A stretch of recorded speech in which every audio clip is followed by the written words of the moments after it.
every day, 24/7, in the face of what we're saying. Look, I was in that debate with Piers Morgan on that day. And the bottom line is this Ofcom's ruling totally whitewashes what has happened. Listen to me. When I say that Piers Morgan was objectively irresponsible as a broadcaster, I mean what I say. He was objectively offensive on race and mental health, especially with the way he was so dismissive of what she said in terms of her own experience. And he was deeply personal. Piers Morgan continually uses his platform. What he did that day was to use a national platform, the ITV studios, as his own personal living room, to just rat out whatever he didn't believe her. About her. He didn't believe her. It was not just about him not believing her. People want to make this just about freedom of speech and freedom of expression. Freedom of speech does not come without consequence. And he's a broadcaster. He brought his personal dislike of Meghan Markle into the debate, into the words. James, you're shaking your head. I think it's really important to understand the arguments here, and I can understand why you might say what you say, but I don't agree with everything Piers Morgan says by any stretch of the imagination. However, to have somebody with the power that she has, that Meghan has, to be able to call up his boss and to put pressure in the way that she did, that ended up with him losing his job, is, in my view, reprehensible. And the things that she and Harry have done in particular to use their fame and celebrity to make money off the back of the royal family, which we pay for, is reprehensible. Okay. And so I think for Piers to be able to express himself in the way that he likes, good. He absolutely, Ofcom got it right. He's right. Well done him. Well done Ofcom. Because I'm sick and tired of not being able to say what I think about people. Shola. I respectfully, unequivocally reject your rewrite of history.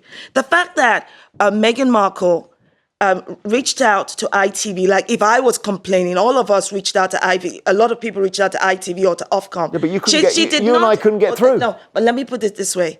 Her complaining about what he said about her is her right to do so. You're talking about freedom of speech. What he did was not just expressing what he thought about her. It's the fact that he brought his personal dislike into her. You wouldn't have that access and I have, to the chief executive with all due respect, you cannot silence Meghan from being able to complain about the impact of his words on the wider, on mental health. I'm not complaining. I'm not saying that that's a problem. Can we just correct this? Yeah, well. Piers Morgan was not fired. And Meghan Markle did not get him fired. He took his white privilege stance and walked out of the job. That's what he did. He was put in an intolerable position. No, he was not put in an intolerable position. Before we move on, let's just have a look at what Ofcom actually said. So we've got the ruling here. There's a lot of fine print here. I'm going to identify just one phrase. So the particular thing they say is that broadcasters can express their views consistent with freedom of expression. And they use this phrase, let me highlight it, that if they went ahead with the complaint, it would be, and I quote, here is the phrase for you, a chilling restriction on freedom of expression. Let's have that in close up there. Now, Shola, that is a problem, isn't it, for your argument? No, it's not a problem for my argument. It should be. What I'm saying, the reason why it's not a problem, it's a false foundation. It's a false foundation because the reason they came up with this and they let Piers go is that they said that there were people like me and Susanna on there who were able to give a robust defense or robust view to what he said. That should have nothing to do with the fact that his conduct was reprehensible. Listen, Piers Morgan continually uses his own power and influence to aggravate racism, bigotry, sexism, and misogyny against Meghan Markle. And so do you, and that's the problem. He has a malicious obsession against Meghan Markle. Is this all about? It's not just about Meghan Markle. I don't do that. I don't have a malicious obsession over anybody. So you can't accuse me of that. Hang on, Shola, sorry.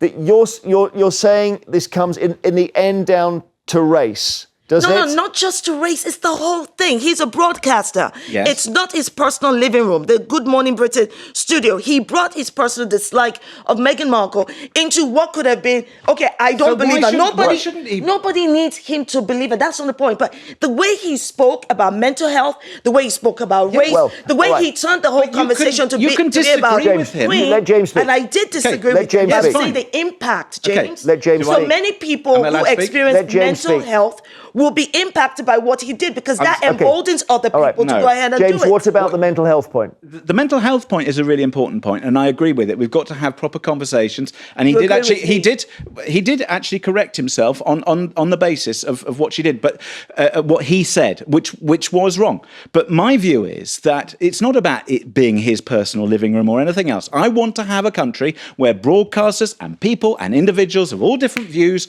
of all different backgrounds, are able to make their But point. not without consequences. The point. Nobody said he can't. Nobody said he can't. There is a express his consequence. thought. There are James. consequences. He's Nobody's not doing saying that job anymore. And not But be he fired for walked out of the job. Nobody fired Well, him. no, It wasn't he was put in an intolerable position. Hang on, he was He pushed was out. not. No, he couldn't should have carry sat on working. his butt down. He created the heat in the kitchen, as I- and he should have stuck through it if he really truly had the conviction. No, because he of was his being cause. forced. He was being He forced was not being to forced to do it. apologise. He left. James, let He me just left. ask you, going back, you've conceded a very important point, which is that he was wrong to say, when she said, I felt suicidal, he's wrong to say, I don't believe you. He's wrong. I think that the difficulty that we've got with mental health and mental health discussions is that you do not know what's going on in somebody's brain. You don't know how they're feeling, and you certainly can't. And where I would absolutely have sympathy with Meghan is that when she joined the family, I'm sure that the stuff that happened was impossibly difficult to deal with. I cannot imagine how hard it was to adjust to a life where you've had fame and celebrity, but you've had it on your terms, and then suddenly you have fame, celebrity, notoriety, and responsibility on somebody else's terms, and they're controlling every aspect of your life. And she couldn't leave the palace. I'm sure that was impossibly difficult, and I'm sure it played on her mental health. But the point is that subsequently, I think that Harry's behaviour, because he knows that, and her behaviour has been extraordinary. I think it's right for Piers We're to talking point it about out. Piers Morgan. Okay, We're all talking right, about yeah. his conduct. So- We're talking about the fact that he knew, one, that she had lost a child, right? The previous summer. She was heavily pregnant at the time. Here she is sharing her own experience about being suicidal.